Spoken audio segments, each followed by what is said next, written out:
يشرفنا اليوم أن نقدم واحدة من هذه المحاضرات العميقة بعنوان سوترا بوديساتفا مخزن الأرض مساعدة الأحياء والموتى، الجزء الرابع من 5 ضمن سلسلة بين المعلم والتلاميذ، المقدم باللغة الإنجليزية في 11 من أغسطس عام 2015 في فرنسا.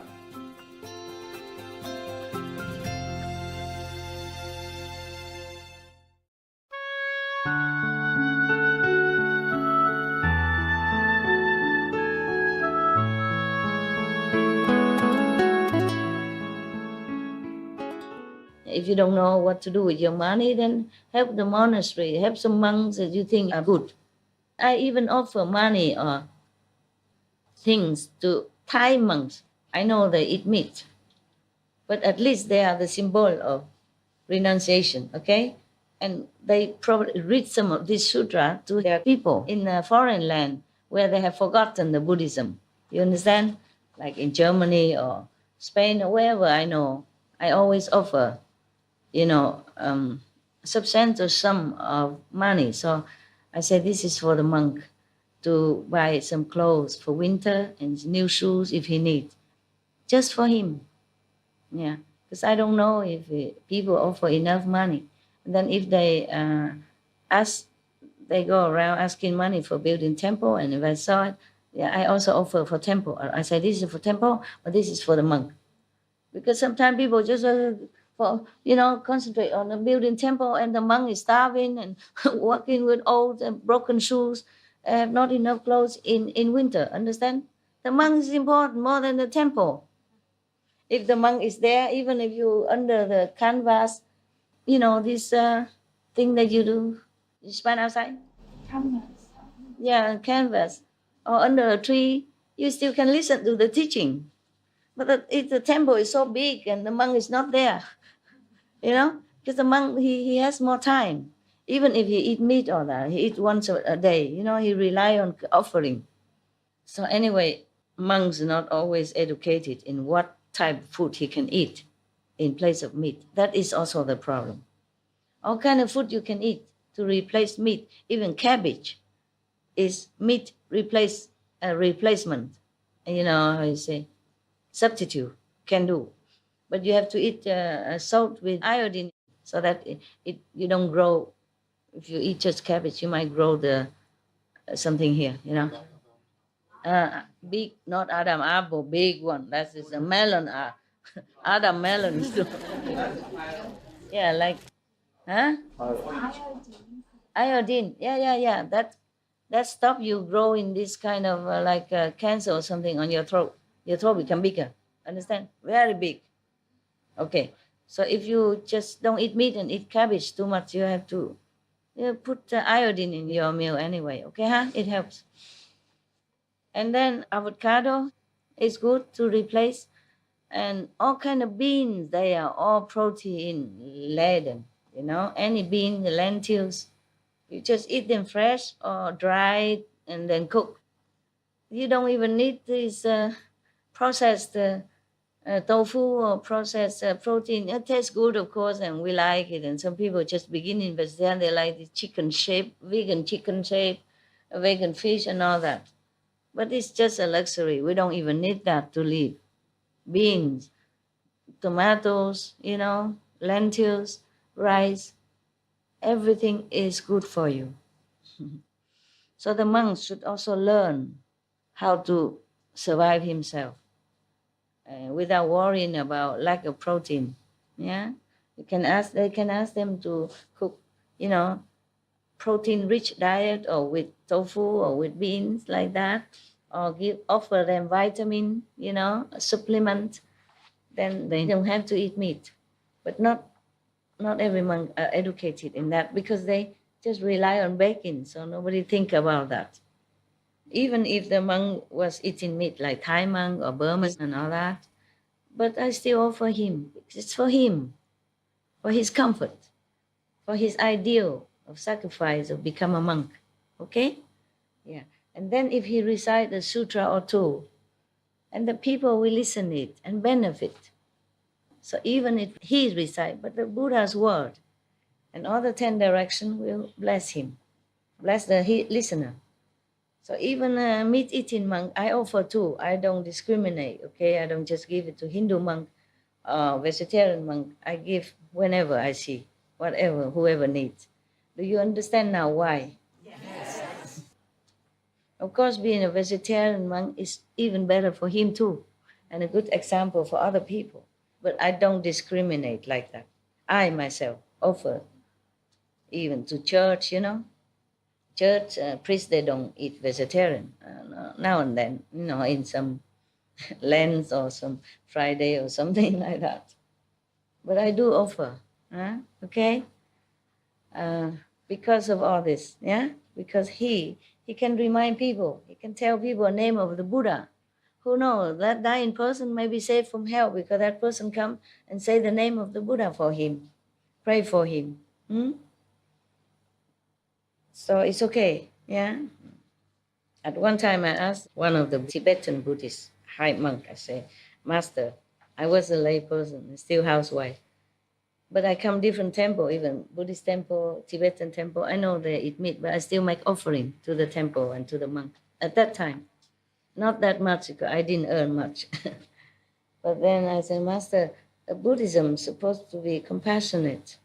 You know, are you eating animal or you a vegetarian? He said, he feel a little bit less proud. He said, I'm sorry, I still eat meat. He said, but why? He said, habit. Yeah.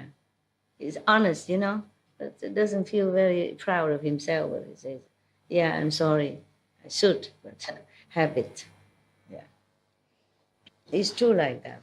If the monks in Tibet or Thailand or Burma are raised since childhood, some monks come to temple very young, especially Tibetan monk. They come too young so that they can keep learning, and when they're older, they know all the sutras. Yeah. Then if from young monkhood it's fed vegetarian, then they become habit also. It's just habit. Habits is hard, difficult to quit. That is a problem. So you have to take care of your habit, okay? Yeah. So I was very proud of my father. He smoked all his life after he knew my teaching, you know, not from me directly. But some monk went to Vietnam and tell him. He quit immediately the smoking. He quit the gambling. Yeah. Become an exemplary person at his age, 70-something. But because he was my father, so they give him initiation. Give my mother, father, and the whole family initiation. Not I give, not directly. Yeah. When man or woman laden with offenses, committed a lot of sins, yeah, bad, who failed to plant good causes, die. Yeah. Even they can receive 1/7 of any merit dedicated to them by relatives who do good deeds on their behalf. They receive 1/7, not the whole, but 1/7. If that merit is 7-fold, they get one of it, 1/4 of it. Even if they are full of sin, but at the time of death, if the relative pray for them thus or doing such and such, recite sutra and good merit and all that. You too? I didn't hear you. Okay.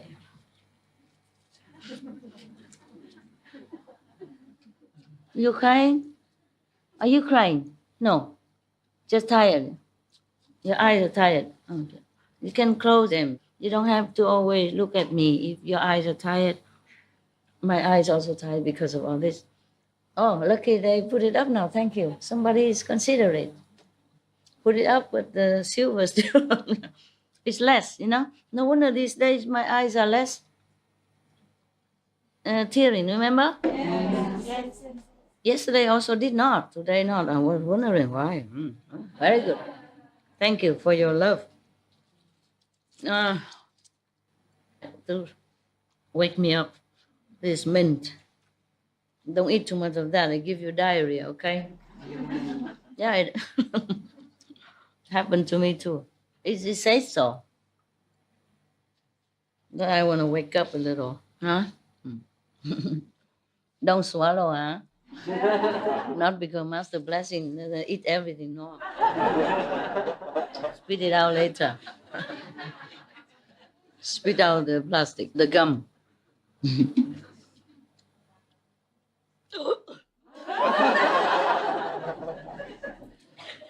No.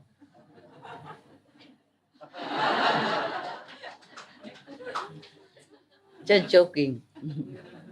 In a loving assembly, I can sit forever. Because our energy is compatible. If it's too much conflicting, even at home when you brought it here in your head, I feel sometimes choke, sometimes trouble. That's why I cough, I yawn, I tear. I'm agitated. Energy is like knife. Hurt, pierce, pinch, poke people. That's why sometimes you see me, agitated, during gathering. You always feel bad when I scold somebody or ask somebody to leave. You always side with them. You never side with me. I was very lonely. I feel nobody is with me.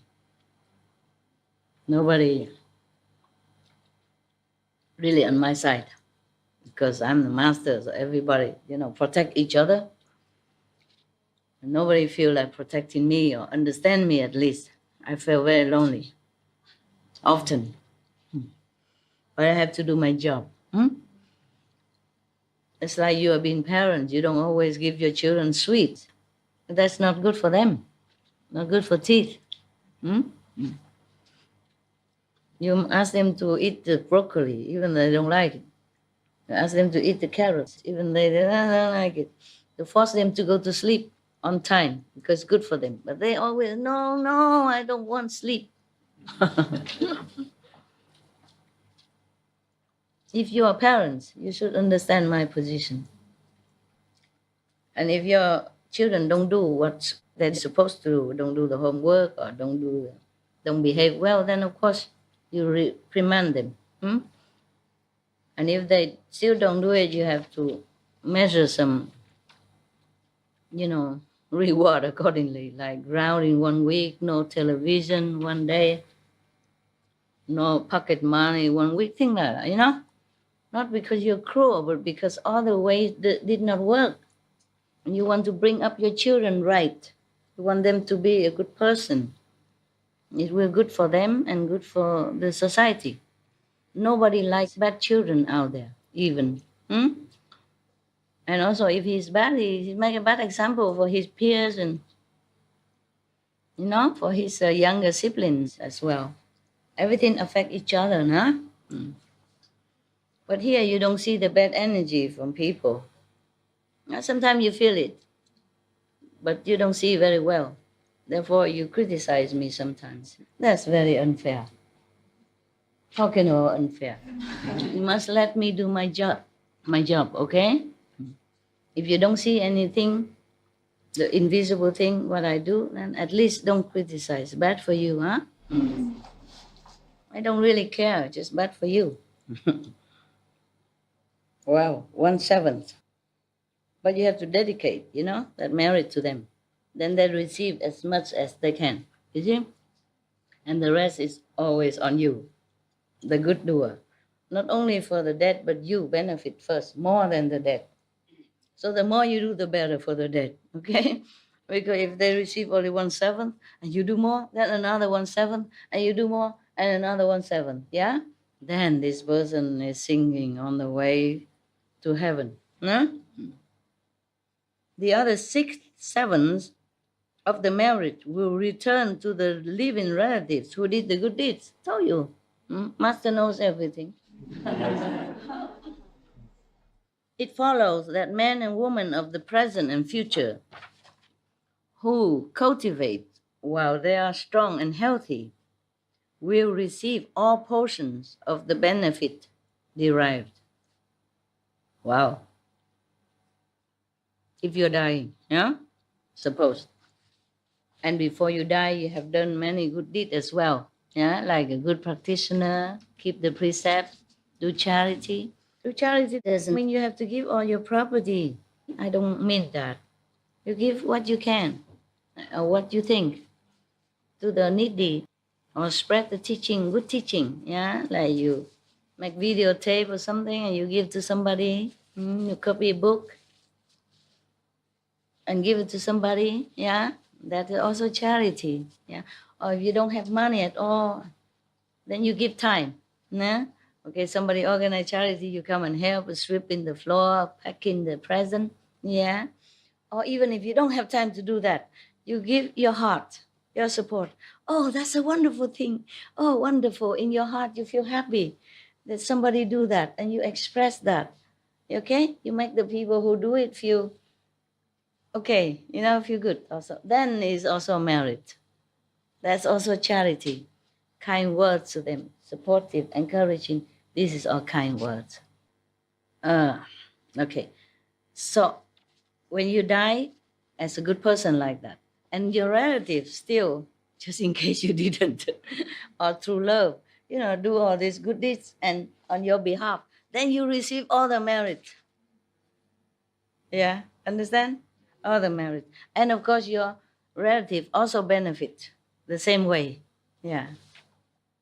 The arrival of the great ghost of impermanence is also unexpected, that the deceased one's consciousness first roams in darkness and obscurity, unaware of offenses and blessings even. Sometimes the death spirit caught you by surprise. You die before you even know. That's why you heard a story, some ghosts don't even know that he's dying, that he's dead. He come and talk to his relative, hug his wife, and nobody responds, and he got very upset. Why is she so indifferent to me today? Or why she locked the door, I couldn't open. Thing like that, yes. Because they don't understand that they're dead already. It takes some time. This fall into the time of 49 days in between the dying and the judgment, okay? Yes. Some people fall into that also of unawareness that they're dead. So they don't understand, they don't listen to the blessing and the merit. But still, it will benefit them. Yeah.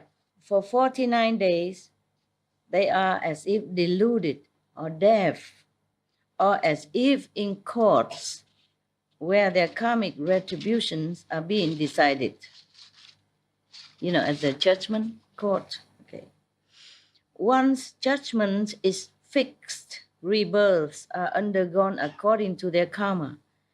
In the time before rebirth, determined and fixed, the deceased suffer thousands of 10,000s of concerns.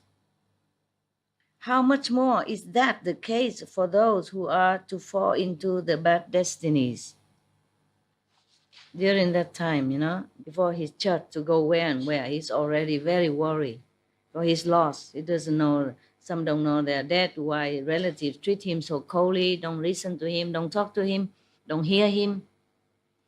And also worry, where am I now? Where am I going? What will happen to me? Why I am here? Why I'm this? Why I'm that?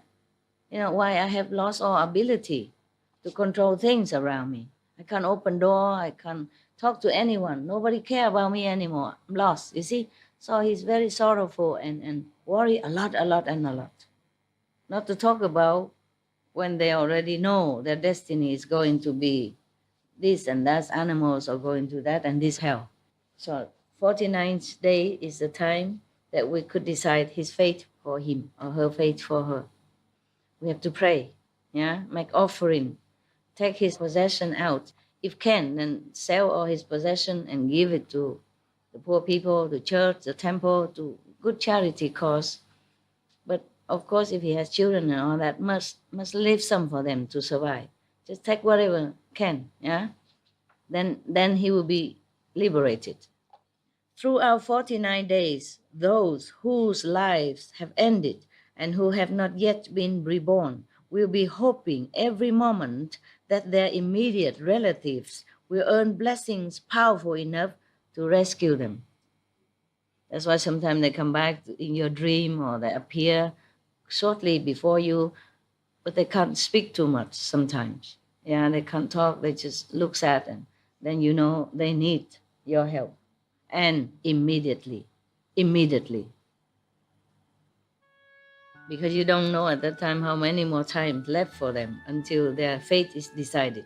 Once their fate decided by the church, nothing you can do anymore.